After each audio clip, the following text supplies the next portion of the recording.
saca de Egipto y no solo eso, los enriquece con el oro de los egipcios. Los saquean literalmente, pero fue un saqueo voluntario. Váyanse, váyanse rápido, tengan mi oro, mi plata y llévensela, pero ya quiero que se vayan, era lo que...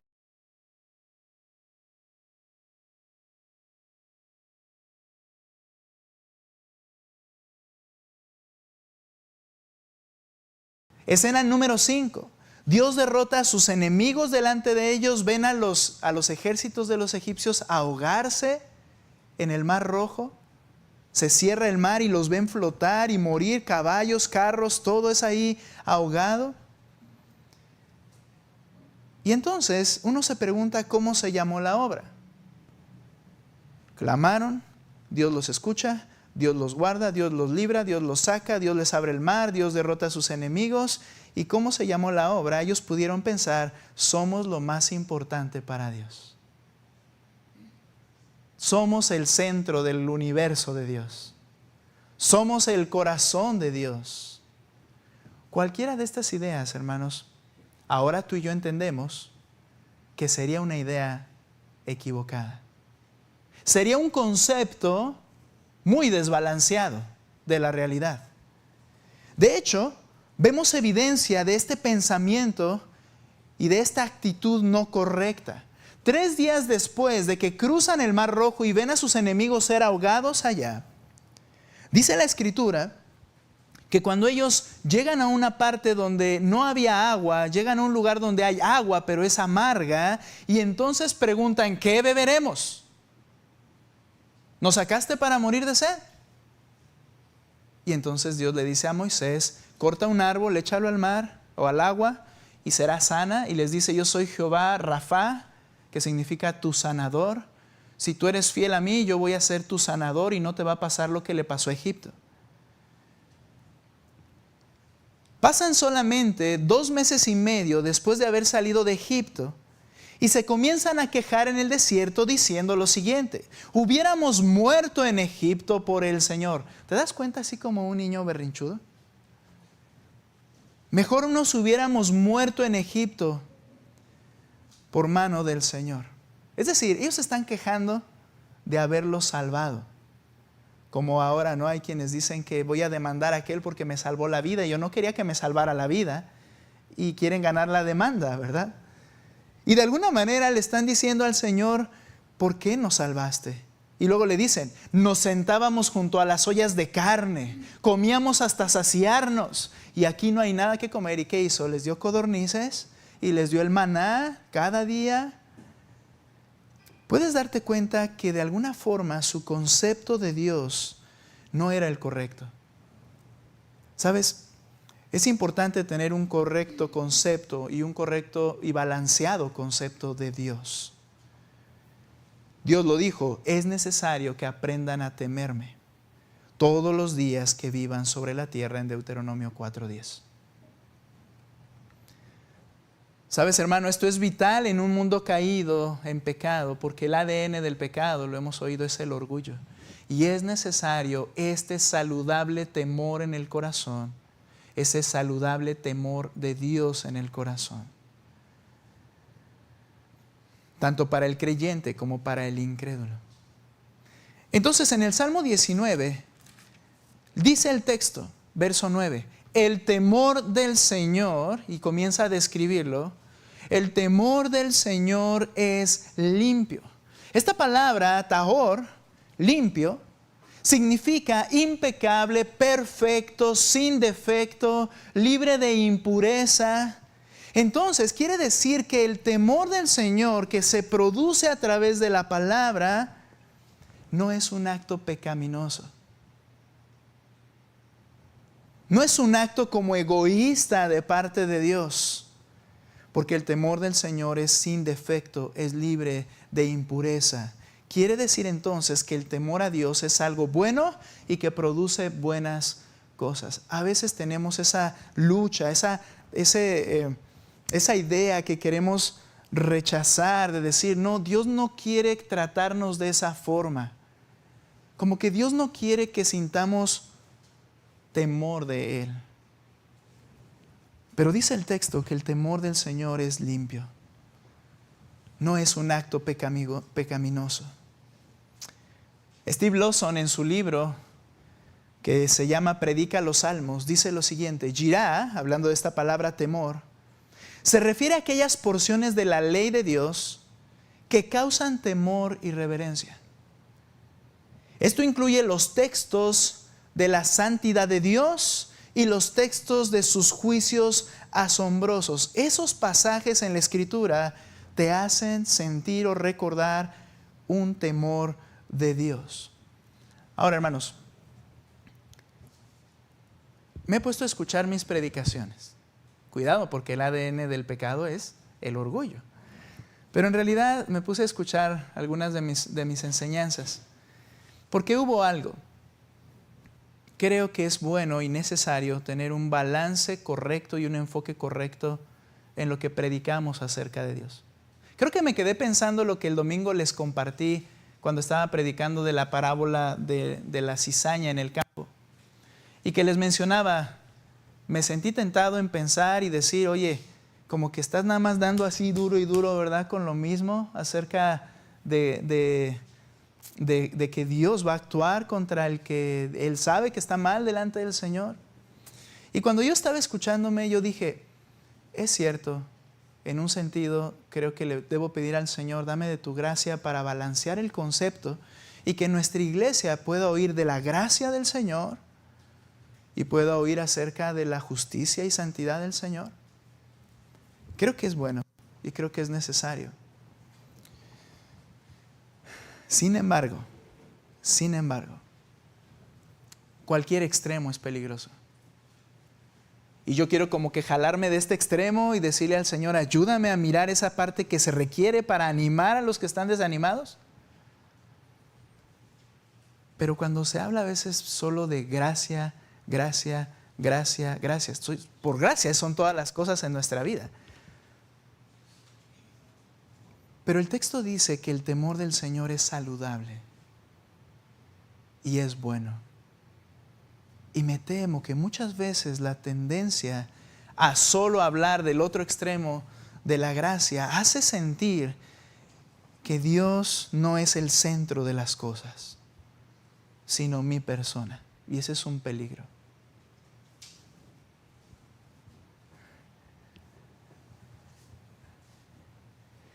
Sin entrar en criticar lo que alguien más pueda hacer, solo le pido al Señor, ayúdame a predicar tu gracia y ayúdame a balancear correctamente con lo que tú quieres que se produzca en nuestro corazón.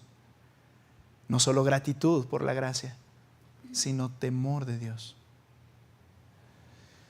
Es necesario y beneficioso experimentar el temor de Dios porque el temor de Dios es limpio. ¿Sabes? Qué bendición entender el temor de Dios, porque el temor de Dios nos trae protección y provisión de Dios. Ve conmigo al Salmo 34, por favor. Vamos a ver varios salmos. Salmo 34, 6 al 8. Léanlo ustedes fuerte, hermanos. Salmos 34, 6 al 8, por favor, hermanos. ¿Listos? Bien, fuerte. Dice: Este pobre clamó y el Señor le oyó y lo salvó de todas sus angustias. El ángel del Señor acampa alrededor de los que le temen y los rescata. Prueben y vean que el Señor es bueno. Cuán bienaventurado es el hombre que en él se refugia. Noten en estos versículos que el Señor dice que protege particularmente a los que tienen una característica. El Señor acampa alrededor de los que le temen. Y es a quienes defiende. Podríamos decir, aquí está hablando del creyente. Y es cierto. Pero está resaltando una característica de este creyente. Y es que teme al Señor. Es que puede contemplar esos aspectos de la Escritura en las cuales lo hace ver a Él tan santo y grandioso que produce en su corazón ese temor bueno y necesario en un corazón que suele ser orgulloso. Y como teme al Señor, depende de Él. Dice, este pobre clamó y el Señor le oyó porque acampa alrededor de los que le temen. Y no solo eso, sino que a esos que le temen, dice la Escritura, que Dios les provee mayor gracia. Y mira lo que dice el 34, 9 y 10, ahí adelantito.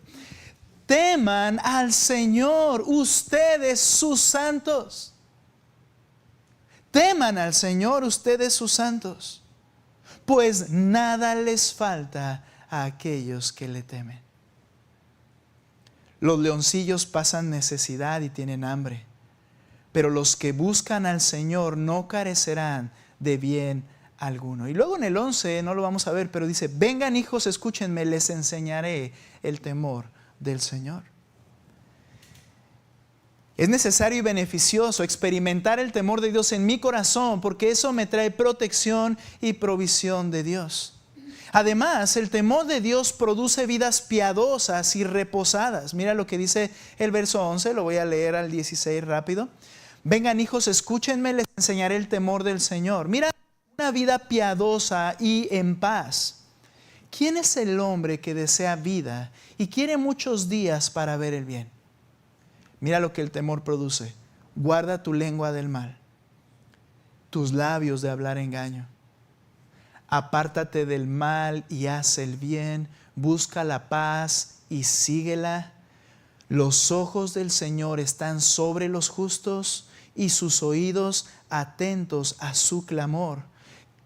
El rostro del Señor está contra los que hacen mal, para cortar de la tierra su memoria. Claman los justos y el Señor los oye y los libra de todas sus angustias. ¿Cuál es el punto, hermanos, acerca del temor del Señor? Produce vidas piadosas y reposadas. ¿Por qué, hermanos? Porque cuando vas a la Escritura y ves esos pasajes que hablan de su grandeza y de su santidad, recuerdas algo, que los ojos del Señor están sobre mí.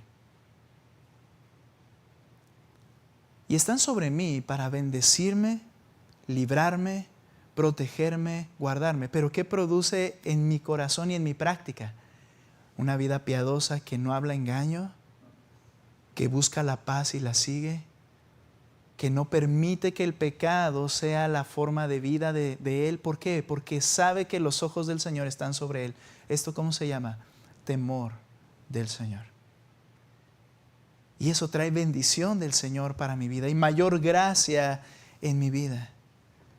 El temor del Señor nos hace sabios, porque entonces voy a tomar decisiones cuidadosas, ya que sé que los ojos del Señor Todopoderoso, Santo, Santo, Santo, están sobre mí, que soy su hijo. Eso me va a hacer sabio, porque recuerda que ser sabio no es tener una mente matemática. Ser sabio es tomar la decisión correcta en el momento correcto. Tienes dos caminos, sabes lo que el Señor le agrada y te acuerdas que te está mirando y dices, voy a decidir lo que es correcto, lo que agrada al Señor. ¿Qué está haciendo? Está siendo sabio. En lugar de ser un necio que toma decisiones como si nadie lo estuviera viendo. Nos hace sabios y nos libra de la corrupción, o podríamos llamarlo de otra forma, las consecuencias del pecado. Ve conmigo a Proverbios capítulo 1, por favor. El temor del Señor es bueno. De hecho, es necesario, es vital para el corazón de un creyente. Proverbios capítulo 1, versículo 7. Escucha. El temor del Señor es el principio de la sabiduría. Mira, los necios desprecian la sabiduría y la instrucción. Para ser sabio se requiere tener temor del Señor. Y los necios desprecian eso. Ahora, nota lo que dice el verso 29, más adelantito de ese mismo Proverbios. Mira lo que pasa en cuanto al pecado de los necios. Porque odiaron el conocimiento y no escogieron el temor del Señor. ¿Qué es el punto acá? Bien, recuerda que la palabra de Dios es su ley, sus preceptos. Como mandamiento, en primer lugar, por decirlo así, es algo inamovible, es algo que dice el rey y que se implica que debes obedecer. Como precepto, recuerda que está dando detalles específicos que a él le agradan y que van a ser de bendición a tu vida. Pero si tú dices, yo lo voy a hacer como pienso que es mejor, tú lo que estás diciéndole a Dios es, yo odio tu consejo, yo voy a hacer las cosas como yo creo que son mejores. Y el que hace de esta manera, dice el texto, versículo 29, odiaron el conocimiento, no escogieron el temor del Señor, ni quisieron aceptar mi consejo y despreciaron toda mi reprensión. Imagínate tomar una decisión bajo esta condición. Bueno, aquí están los resultados de la corrupción. Santiago dijo que el pecado siempre engendra corrupción. Siempre va a traer consecuencias podridas. La idea de corrupción es eso. 31. Aquel que rechaza el temor del Señor y no le hace caso a Dios, comerá del fruto de su conducta. Y de sus propias artimañas se hartarán. Porque el desvío de los simples, en lugar de sabios, los matará. Y la complacencia de los necios los destruirá. Pero el que me escucha vivirá seguro, temor del Señor, y descansará sin temor al mal. El temor del Señor me hace descansar del temor al mal. Nos hace sabios, nos libra de la corrupción.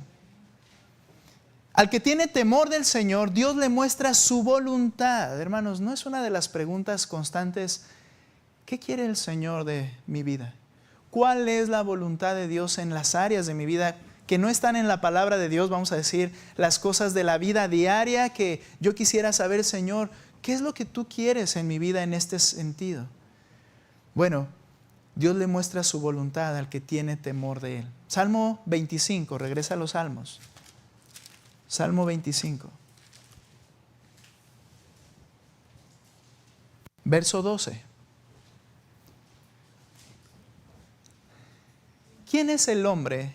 Podríamos decir obviamente con claridad, aquí habla de humanidad. ¿Quién es el hombre o la mujer que teme al Señor? Él le instruirá en el camino que debe escoger. ¿Sabes una cosa? Los errores que cometemos, las determinaciones, las decisiones que tomamos y luego vemos las consecuencias de esas decisiones, tienen como base, en primer lugar, yo sé que hay cosas que no sabría yo A o B, pero el punto es que el texto dice, es porque no tienes temor de Dios.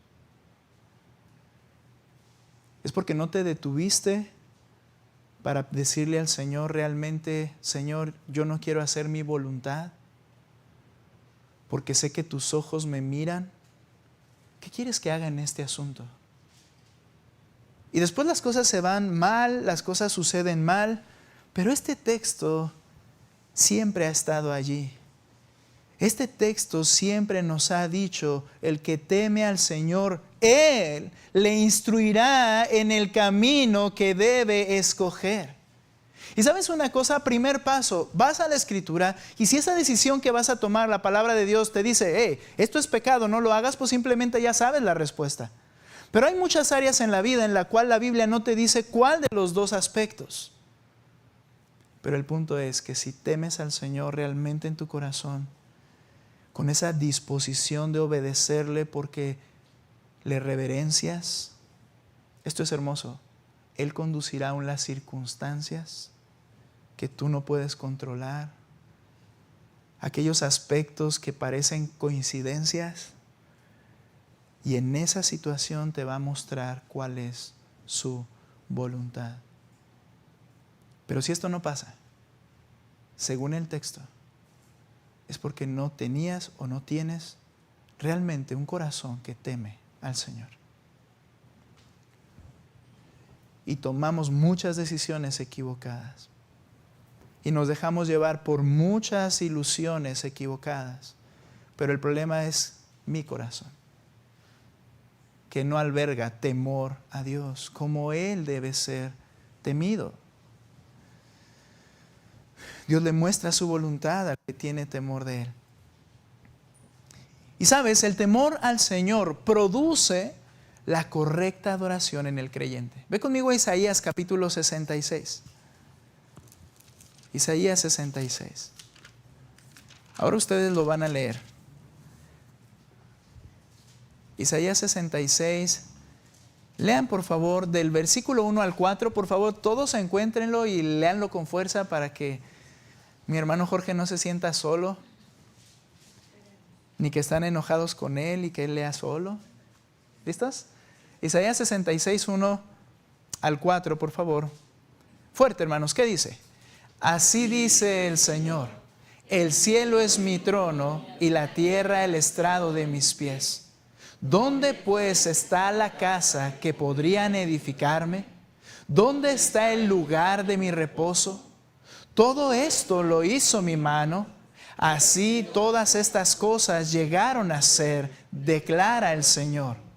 Pero a este miraré, al que es humilde y contrito de espíritu, y que tiembla ante mi palabra. El que mata a un buey es como el que mata a un hombre. El que sacrifica un cordero como el que desnuca un perro. El que presenta ofrenda de cereal como el que ofrece sangre de cerdo. El que quema incienso como el que bendice a un ídolo.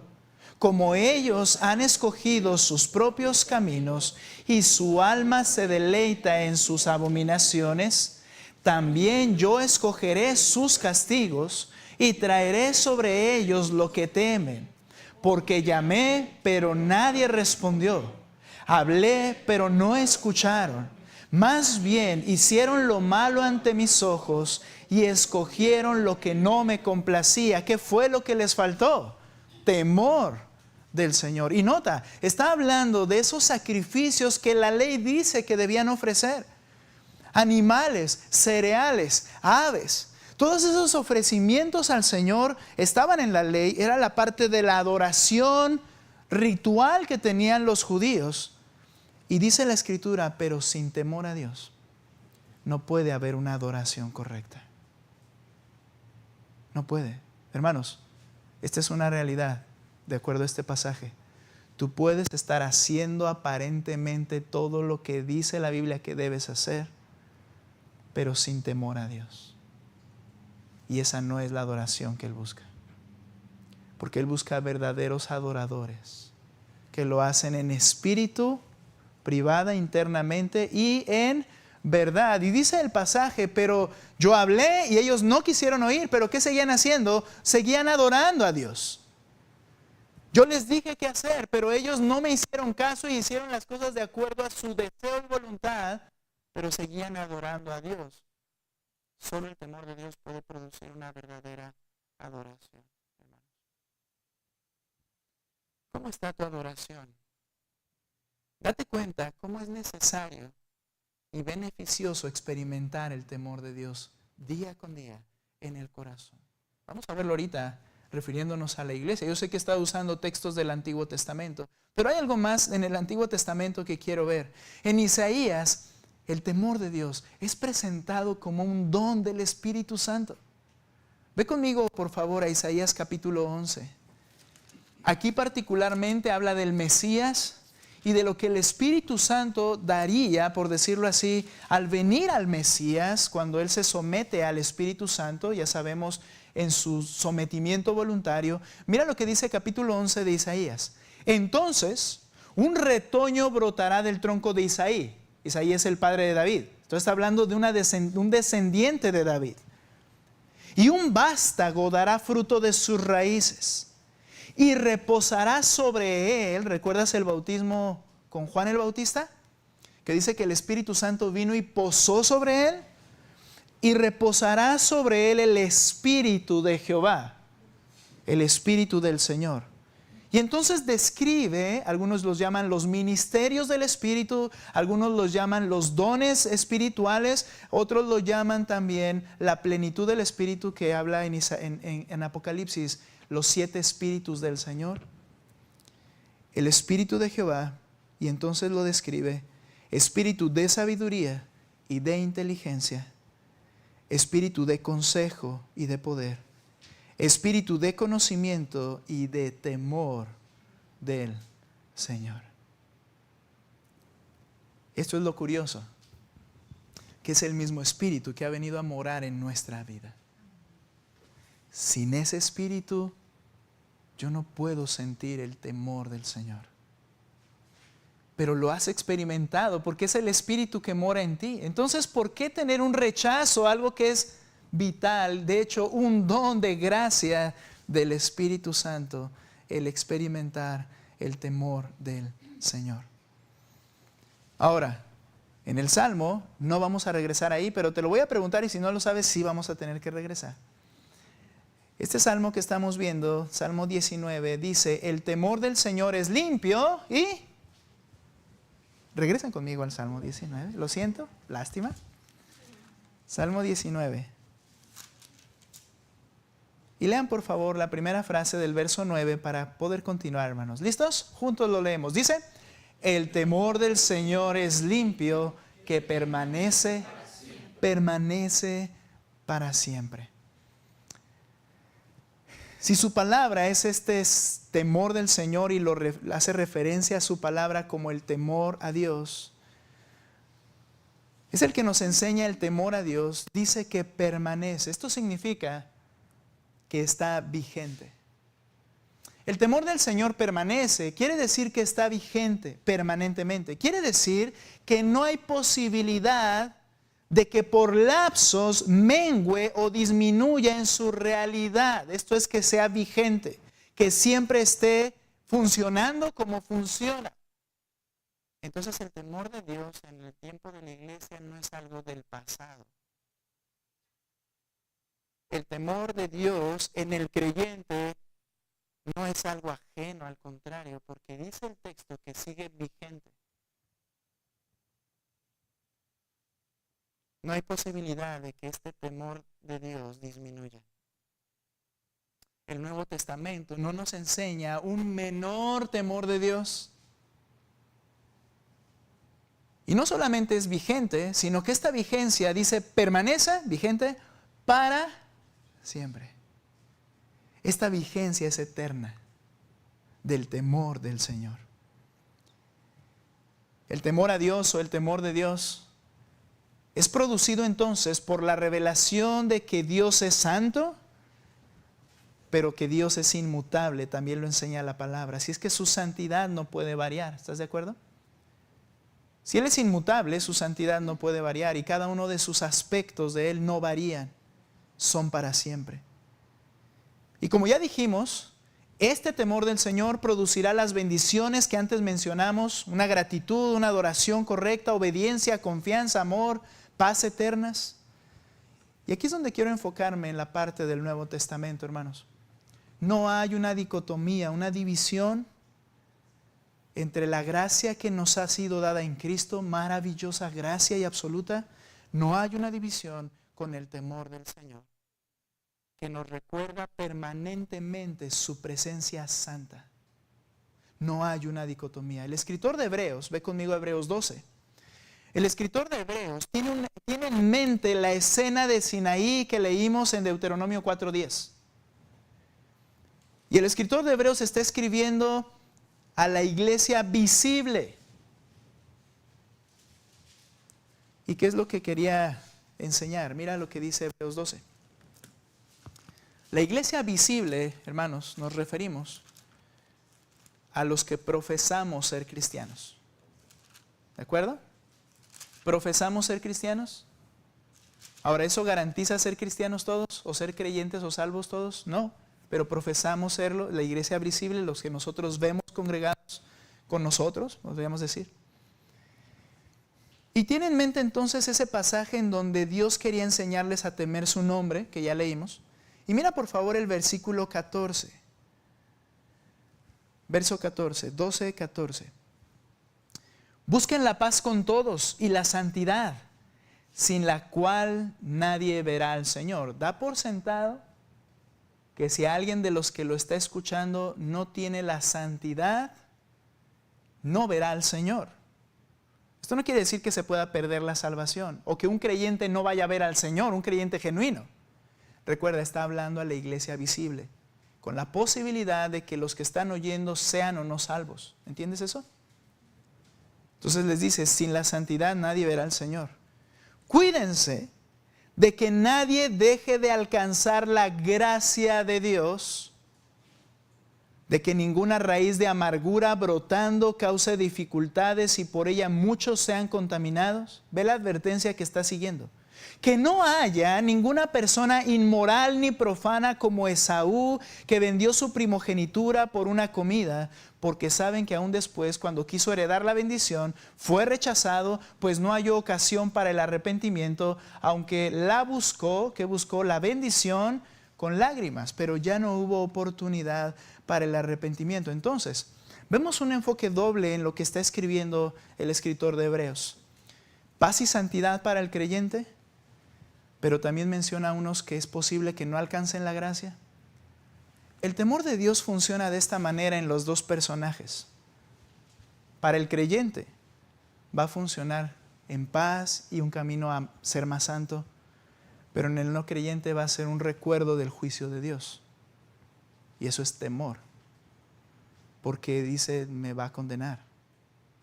¿Okay? Está funcionando allí esa idea en ambos aspectos. Ahora, a partir del verso 18, fíjate lo que dice el texto. Le habla a la iglesia visible, porque ustedes, oyentes, no se han acercado a un monte que se puede tocar, ni a fuego ardiente, ni a tinieblas, ni a oscuridad, ni a torbellino, ni a sonido de trompeta, ni a ruido de palabras tal que los que oyeron rogaron que no se les hablara más.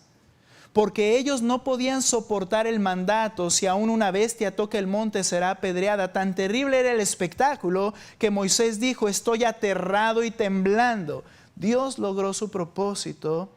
En ese momento dijo, yo les voy a enseñar a que me teman. Y todo el pueblo estaba entendiendo qué tan grande era Dios. Se dieron cuenta que su película estaba equivocada. ¿Cuál era su película? Somos lo más importante para Dios. Somos el centro del universo de Dios. No, Dios les mostró quién Él era. Y entonces todos temieron, hasta Moisés estaba con temor y temblando. ¿Sí? El escritor de Hebreos está recordando eso y dice, iglesia visible, no se acercaron a ese monte. Y algunos toman este texto para decir, ¿ves? Ya no es como antes. Pero sigue hablando y sigue diciendo, ustedes en cambio se han acercado al monte Sión. Esta idea es la comunión o ciudad entre Dios con su pueblo. Se han acercado al monte Sión, a la ciudad del Dios vivo, la Jerusalén celestial, no un lugar físico, sino la comunión con Cristo y su pueblo, a miríadas de ángeles, a la asamblea general e iglesia de los primogénitos que están inscritos en los cielos, y a Dios, el juez de todos, a los espíritus de los justos hechos ya perfectos, los que ya murieron y están con Él, y a Jesús, el mediador del nuevo pacto, y a la sangre rociada que habla mejor que la sangre de Abel. Gloria a Dios, porque ahora nos pudimos acercar en y por la gracia a la comunión con el Señor y su pueblo. Pero mira lo que dice entonces el verso 25. Nos va a hablar de la vigencia y eternidad del temor de Dios. Tengan cuidado de no rechazar a aquel que habla. ¿Te acuerdas que dijo el Señor? Pero hablé y no quisieron escuchar. Dice el escritor de Hebreos, Nuevo Testamento a la iglesia, tengan cuidado de no rechazar a aquel que habla. Y en el capítulo 1, verso 1 al 2 dice, Dios a través de los tiempos nos ha hablado por medio de los profetas, pero ahora nos ha hablado por Cristo. Y el que está hablando es Cristo, ese al que te has acercado. Y dice, no rechaces a aquel que habla, porque si aquellos, los del monte, no escaparon cuando rechazaron al que los amonestó sobre la tierra, Moisés, mucho menos escaparemos nosotros si nos apartamos de aquel que nos amonesta desde el cielo. Fíjate, la iglesia visible tiene esta situación. Puede haber algunos que se acercan a oír, pero luego rechacen a aquel que habla, que es Cristo. Y dice, mira, si aquellos no escaparon del juicio de Dios, los que rechacen a Cristo no podrán escapar. ¿Notas cómo les está hablando como si fueran la iglesia, pero da por sentado que pueden no ser salvos? La iglesia visible. Algunos tomando estos textos enseñan equivocadamente que lo que pasa es que la salvación se perdió. No es cierto. No puede ser. Él es eterno y no cambia, y si Él dice algo, lo cumple. Ahora, nota lo que sigue diciendo. Verso 26. Su voz, del que habla, Cristo, su voz hizo temblar entonces la tierra. Hizo temblar el monte. Pero ahora Él ha prometido diciendo, aún una vez más, yo haré temblar no solo la tierra, sino también el cielo. O sea, no va decreciendo la santidad y grandeza de Dios como para que el temor sea menor, sino que dice que lo que sucederá será multiplicado a lo que pasó anteriormente. Y esta expresión, aún una vez más, indica la remoción de las cosas movibles, como las cosas creadas, a fin de que permanezcan las cosas que son inconmovibles. Por lo cual, puesto que recibimos, mira, por gracia, un reino que es inconmovible, que no va a pasar, que no se va a desintegrar, demostremos gratitud. Hemos recibido este reino por gracia. Hay una vigencia del temor de Dios, así que nos llama a tener gratitud. ¿Y entonces qué hacer? ¿Solo decir, gracias Señor, por gracia me has salvado? No, mediante esa gratitud ofrezcamos a Dios un servicio aceptable con temor y reverencia, porque nuestro Dios es fuego consumidor. Es claro, no va a consumir al creyente porque es su hijo. Pero ¿cuál es el punto?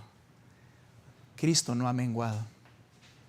Y el creyente que ha recibido tanta bendición por la gracia del Señor, sea agradecido, está diciendo. Y sírveme con reverencia, sin olvidar el temor que debe haber en tu corazón. Yo te estoy viendo, condúcete con temor todo el tiempo de tu peregrinación, dijo Pedro. No hay una división entre la gracia y el temor del Señor. Así entonces, ahora para nosotros es esta verdad de Dios. ¿Cuál verdad?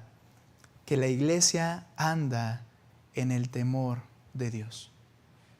Debemos andar en ese temor. Debo terminar y hay muchas más cosas que quería ver. Pero me gustaría, por favor, terminar con este pasaje.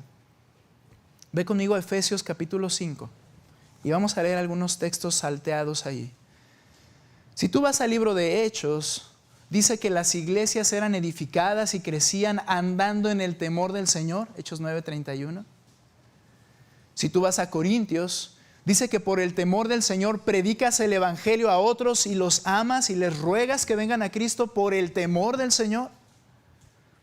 En 2 Corintios 7:1 dice que a causa de la gracia del Señor y el temor de Dios nos hace crecer en santidad. Pero ve conmigo Efesios capítulo 5 y nota por favor allí. Vamos a cerrar con esta porción. Para la iglesia.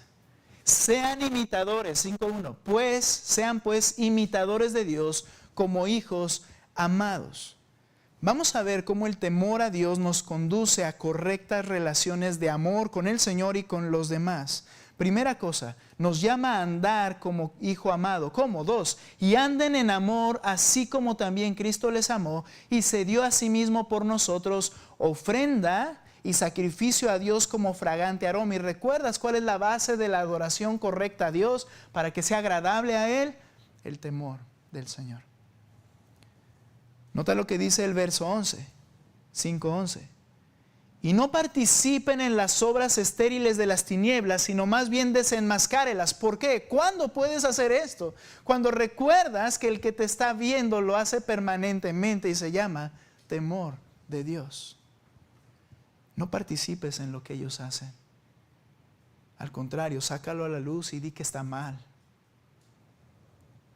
Y muchas veces participamos porque ¿sabes qué nos falta? Temor de Dios. Y luego mira lo que dice el 15 al 17. Esto nos hace andar con sabiduría. Nos está hablando del andar del cristiano. 5:15. Por tanto, tengan cuidado cómo andan. ¿Y por qué voy a tener cuidado, Señor, si estoy en la gracia? Porque debes andar con gratitud por lo que has recibido en el temor del Señor. Tengan cuidado cómo andan. No como insensatos, sino como sabios. Y el principio de la sabiduría es el temor del Señor. aprovechando bien el tiempo porque los días son malos. No debemos desperdiciar el tiempo. 17. Así pues no sean necios, sino entiendan cuál es la voluntad del Señor, y el Señor le revelará la voluntad, su voluntad, a los que le temen. Y mira el versículo 18 al 20. Aquí nos habla de andar bajo el control del Espíritu y su palabra. Y no se embriaguen con vino, en lo cual hay disolución, sino sean llenos, controlados por el Espíritu.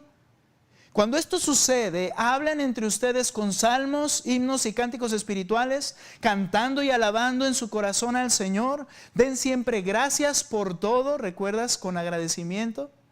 En el nombre de nuestro Señor Jesucristo, a Dios el Padre, sométanse unos a otros en el temor. Y me encanta esta frase, de Cristo. No menguó. Él sigue siendo santo. Por gracia somos salvos. Pero todo esto solo es posible cuando andamos en el temor de Cristo. Temor de Cristo. ¿Qué has hecho en la semana en el cual no consideraste a Cristo y su grandeza para tomar tal acción o decisión? Y quizá tú mismo te engañaste o yo mismo me engañé en pensar, Él lo va a entender, no pasa absolutamente nada. Si entiendes que Él está contigo y te está viendo, dice el Señor, eso te lleva a temerme y con agradecimiento servirme de forma agradable. El temor del Señor es limpio y permanece para siempre. Entonces la palabra de Dios, sinónimo de temor de Dios. Es a través de su palabra que quiso revelar su santidad, sus juicios poderosos, para que podamos experimentar un saludable temor de Dios en mi corazón.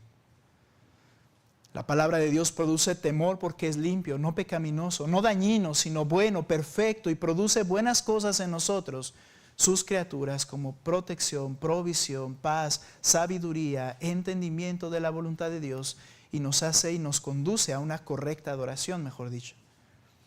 El temor es permanente y eterno. Padre, Hijo y Espíritu son santos. Así que el temor de Dios produce en nosotros una cosmovisión correcta acerca de la gracia que nos fue dada en Cristo, para producir en nosotros un cuidado y diligencia en nuestro amor a Cristo y nuestro amor al prójimo. Necesitamos, hermanos, temor de Dios. Cada día, cada paso, decirle, Señor, hazme recordar y entender que eres santo y que me has salvado y me has dado tu gracia, pero sigues siendo santo. Yo quiero agradarte, yo necesito temer. Y ese temor es esa reverencia en mi corazón por nuestro Señor. Gracias a Dios por su temor, que como don pueda llegar a nuestro corazón por su Espíritu Santo. Vamos a orar. Señor, capacítanos en esta área también. Danos de tu gracia, mi Dios. Gracias porque tú nos has otorgado algo llamado temor de Dios.